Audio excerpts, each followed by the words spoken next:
Chapter 70. Be Here Now. Question. Robert, if our attention is on the senses, we are in the moment. If our attention is on thoughts, we are not in the moment. In human evolution, the brain expanded dramatically. With this new brain, we started having more thoughts and more advanced thoughts. Our attention was drawn to those thoughts, so we evolved to be more not in the moment. If we want to be more in the moment, we just need to retrain ourselves to put our attention more on the senses. Answer. I cannot agree.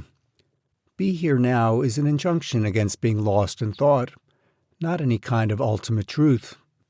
One may be lost in thought, to be sure, but one may also be lost in sensing. I see no superiority to either of those two conditions. Lost is lost.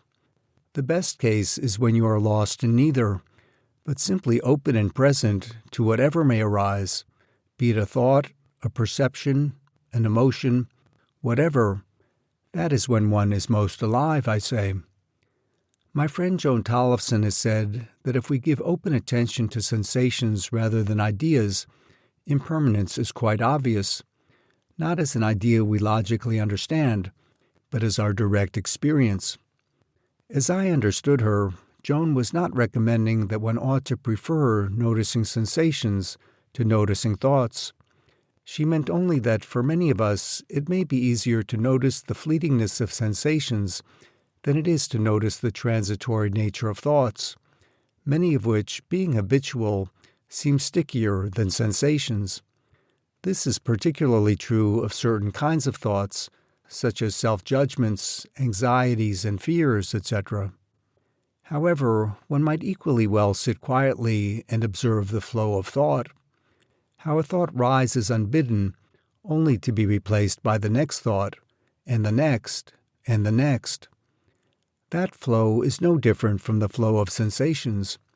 They are, in fact, parts of the same flow, the stream of consciousness.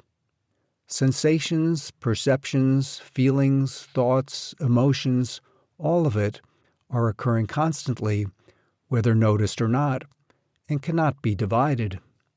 The idea here is to open one's eyes to the impermanence of all experience, including the experience of being me.